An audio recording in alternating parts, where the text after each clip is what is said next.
Bonjour, je m'appelle Olivier, je suis éducateur sportif de football et aujourd'hui je vais vous apprendre à bien s'échauffer. Un moyen simple pour s'échauffer, c'est de commencer par le bas du corps et remonter en n'oubliant aucune chaîne musculaire. Après avoir échauffé toutes les chaînes musculaires, il ne faudra pas oublier les articulations. Je vais vous montrer quelques gestes simples à retenir. Là, on va commencer par l'échauffement des mollets sur un travail sur la pointe des pieds. Sur ce mouvement, on va exclusivement travailler sur la pointe des pieds pour pouvoir échauffer bien le mollet, toute la partie du mollet. Ok, donc comme ça, on peut aussi le faire sur place pendant environ 1 à 2 minutes. Donc là, nous venons d'échauffer le mollet, on va passer au quadriceps. Pour l'échauffement des quadriceps, on va faire des montées de genoux jusqu'à hauteur de bassin de façon plutôt dynamique, comme ceci et dans l'axe. Nous allons passer maintenant à l'ischio-jambier, qui est le muscle antagoniste du quadriceps, sur une série de talons-fesses.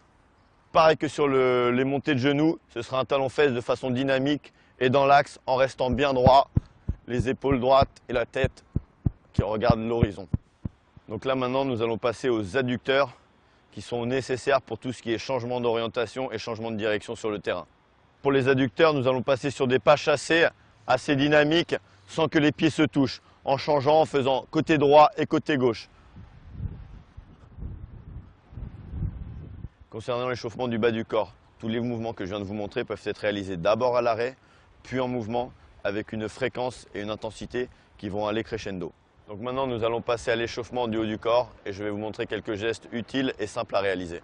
Pour commencer l'échauffement du haut du corps, nous allons commencer par le bassin, sur un échauffement dynamique avec des mouvements de droite à gauche en variant le sens.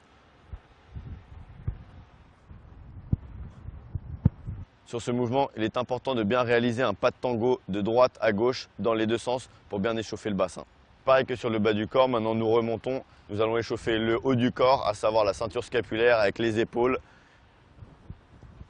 Et ensuite, les cervicales. Et tout ceci peut être fait en sautillant, en avant et en arrière. La petite astuce sur l'échauffement va être de s'échauffer dans le sens du jeu pour prendre les repères du terrain avant un match. Il ne faudra pas oublier les articulations, à savoir les chevilles, un petit peu les poignets parce qu'on peut chuter sur le terrain et bien sûr le cou comme on a échauffé tout à l'heure. Il sera indispensable de s'échauffer avant chaque match, chaque entraînement afin d'éviter toute blessure et que le corps soit prêt aux efforts qu'il va endurer.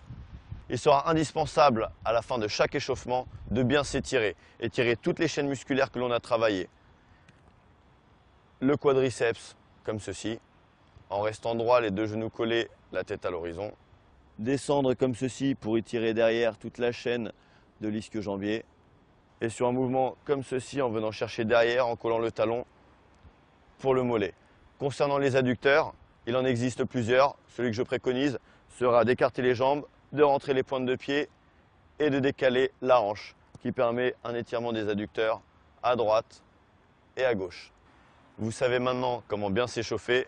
Retrouvez-moi dans une prochaine vidéo où je vous apprendrai à dribbler.